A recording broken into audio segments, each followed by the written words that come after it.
नमस्कार दोस्तों, स्वागत है आपका हमारे चैनल पर। आज की इस वीडियो में हम बात करने वाले हैं 45 मूवी के बारे में, जिसमें नज़र आते हैं शिवा राजकुमार, उपेंद्र और राजबी शेट्टी। तो चलिए बिना देर किए शुरू करते हैं।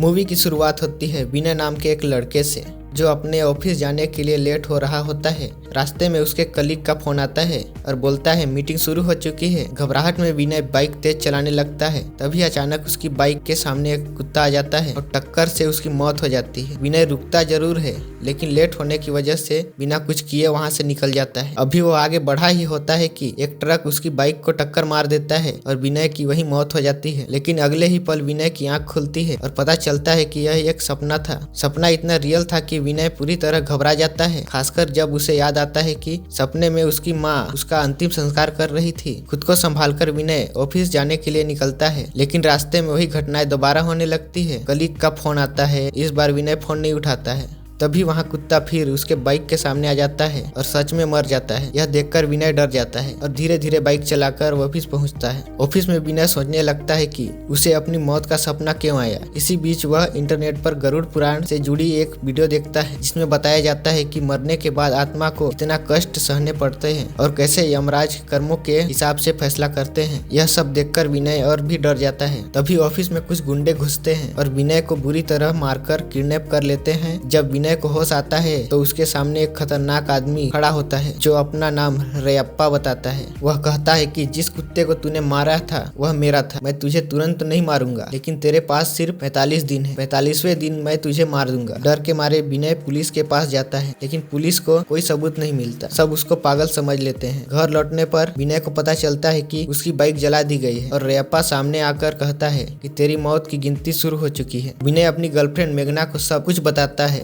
मेघना उसे एक बड़े डॉन के पास ले जाती है, लेकिन वहां पता चलता है कि उस डॉन को भी रयप्पा ने 45 दिन की धमकी दी थी और आज उसका आखिरी दिन है। अगले ही पल रयप्पा दूर से गोली मारकर उस डॉन को खत्म कर देता है। अब विनय को यकीन हो जाता है कि उसकी मौत तय है। यही कहानी में एंट्री होती है शिवा नाम के एक रहस्यमयी आदमी की। शिवा कई बार विनय को रयप्पा के गुंडों से बचाता है। विनय उसे अपनी पूरी कहानी बताता है, लेकिन शिवा कहता है कि अगर मौत तय है तो डर डर के जीने का क्या फायदा। बचे हुए दिन खुलकर जीना सीखो। धीरे धीरे विनय की जिंदगी से सब कुछ छीनने लगता है। मेघना की जबरदस्ती सगाई हो जाती है और वह हमेशा के लिए विनय से दूर चली जाती है। इसी बीच विनय की माँ बीमार पड़ जाती है। डॉक्टर बताते हैं कि वह अकेलेपन से टूट चुकी है। विनय अंदर से पूरी तरह टूट जाता है और मौत के डर में जीने लगता है। आखिरकार 45वां दिन आ जाता है। शिवा विनय से कहता है कि अब अपने डर का सामना करो। विनय खुद रयप्पा के सामने जाता है और कहता है आज मुझे मार दो। रयप्पा हंसता है और जैसे ही विनय को मारने वाला होता है, शिवा वहाँ आ जाता है। यही सबसे बड़ा ट्विस्ट आता है। शिवा अपनी असली पहचान बताता है। वह कहता है कि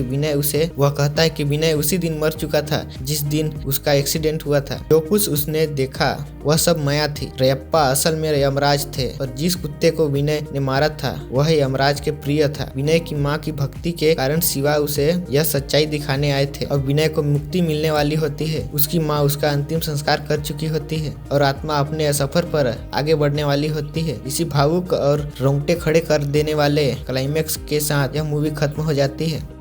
तो दोस्तों, यह थी 45 मूवी, एक ऐसी मूवी जो कर्म, भक्ति और मौत को बेहद अलग तरीके से दिखाती है, जो सोचने पर मजबूर कर दे। तो यह मूवी आप एक बार जरूर देखना। मिलते हैं नेक्स्ट वीडियो में, तब तक के लिए बाय।